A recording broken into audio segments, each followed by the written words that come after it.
Bonjour à tous mes chers amis, très heureux de vous retrouver pour cette nouvelle histoire. J'aimerais vous raconter aujourd'hui une histoire que j'ai entendue dans une vidéo du Rav Wilhelms. Le Rav Wilhelms est Shaliach Chabad à Bangkok en Thaïlande et il raconte une histoire extraordinaire à propos d'un chassid Chabad qui un jour s'était rendu à un mariage de New York au Canada. Et pour des raisons pratiques, il s'y est rendu en voiture, il a fait ses 5-6 heures de route, il a passé la soirée du mariage là-bas et puis il a entrepris le chemin du retour pour pouvoir être frais et dispo dès le lendemain à New York. Le problème, c'est qu'en pleine route, il se sent très fatigué de la route, de la soirée.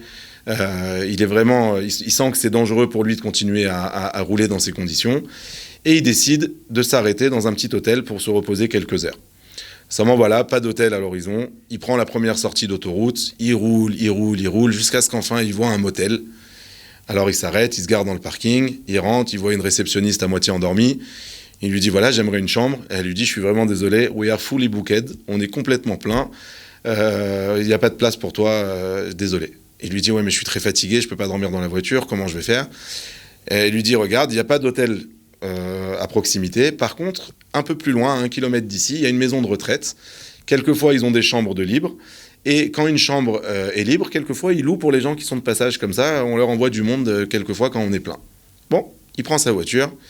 Il arrive dans cette maison de retraite. Il voit la personne de permanence à l'accueil. Il lui demande est-ce qu'il y a une chambre de disponible. Il lui dit justement, il y en a une qui s'est libérée aujourd'hui. Il n'y a pas de problème. On ne demande pas qu'est-ce que ça veut dire une chambre qui s'est libérée dans une maison de retraite, mais on a compris.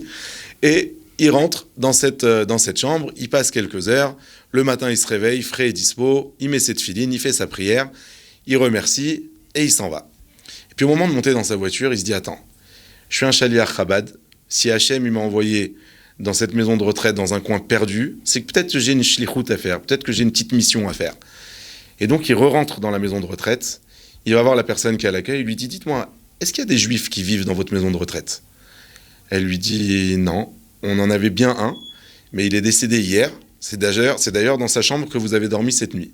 Ah, très bien. Et alors? Il dit là, on attend le prêtre qui vienne s'occuper de l'enterrer. Il dit le prêtre, vous voulez dire le rabbin? Il dit non, le prêtre. Il dit mais comment ça, le prêtre? Il est mort. Il a vécu en tant que juif, il faut qu'il soit enterré en tant que juif.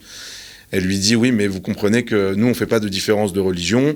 Quand une personne décède chez nous, on appelle le prêtre et c'est lui qui s'occupe de faire les formalités pour les obsèques. Il lui dit mais c'est pas possible. S'il a vécu en tant que juif, il doit être également enterré en tant que juif. On peut pas aller. Et puis il insiste. Elle appelle la directrice vient. Qu'est-ce qui se passe? Et il explique. Et c'est pas possible que ce soit un prêtre qui l'enterre. Et de pourparler en pourparler, à la fin la directrice elle craque et dit écoutez, vous êtes rabbin? Et il dit oui, je suis un peu religieux, je pratique un peu la religion. Très bien, alors remplissez ce document et vous avez qu'à prendre le corps avec vous et aller vous arranger pour l'enterrer. Bon, il remplit les documents. Et voilà, notre chassid Chabad qui se retrouve avec un chargement peu conventionnel dans son véhicule, il se retrouve avec un corps à devoir aller enterrer. Alors, il cherche sur son téléphone, Google Maps, la communauté juive la plus proche. Il y en a une pas très loin, il prend sa voiture, il arrive, il tape à la porte du rabbin. Qu'est-ce que c'est? Il explique au rabbin, voilà, j'ai un corps dans la voiture d'une personne qui est décédée dans une maison de retraite pas très loin, il faut l'enterrer. Il dit, écoute, moi je connais pas tout ça, j'ai jamais fait ça, va dans cette ville-là, c'est pas très loin, c'est 10 kilomètres d'ici. Là-bas, il y a un rabbin qui pourra te renseigner. Bon, il prend sa voiture, il roule 10 kilomètres de plus, toujours avec le corps dans la voiture. Il arrive chez ce fameux Rav et il lui dit voilà Rav, écoutez, j'ai déjà vu une autre communauté qui m'a dit qu'il s'occupe pas de faire de Chevra Kadisha, d'enterrer les personnes décédées. Mais voilà, j'ai dans mon corps une personne qui est décédée hier dans une maison de retraite pas très loin d'ici. Et cette personne allait être enterrée dans le rite catholique. Mais nous, cette personne a vécu en tant que juif. Donc j'ai pris sur moi de m'occuper de l'enterrement de cette personne juive pour qu'elle soit enterrée en tant que juif. Et le Rav lui dit écoute, c'est très bien. On a justement, un carré dans le cimetière local qui a été dont nous a fait don une personne il y a quelques années. Ce carré est justement réservé pour les personnes qui n'ont pas de famille, donc on va enterrer cette personne là-bas. Il lui dit par contre on est en pleine période de vacances, j'ai personne pour s'occuper avec moi de faire la tahara, donc de faire la purification du corps avant l'enterrement. Est-ce que tu veux bien m'accompagner? Il lui dit oui bien sûr.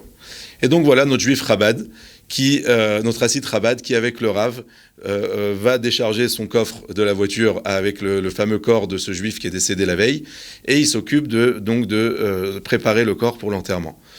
Et là, au moment où il découvre le visage de ce corps-là, le Rav de la ville est choqué. Il lui dit, mais c'est incroyable, cette personne-là, ça fait depuis au moins 5 ans qu'on l'a perdue de vue. Elle fréquentait notre communauté. Et cette personne-là, depuis 5 ans, on n'a plus aucune nouvelle. On a alerté les autorités, on l'a recherché. Impossible de la retrouver. On ne savait pas ce qui s'était passé, est-ce qu'il était décédé, pas décédé. Et voilà comment, 5 ans après, tu me ramènes le corps de cette personne qui va être enterrée dans la ville où elle a vécu. C'est extraordinaire. Il lui dit, mais tu sais qu'est-ce qui est encore plus extraordinaire?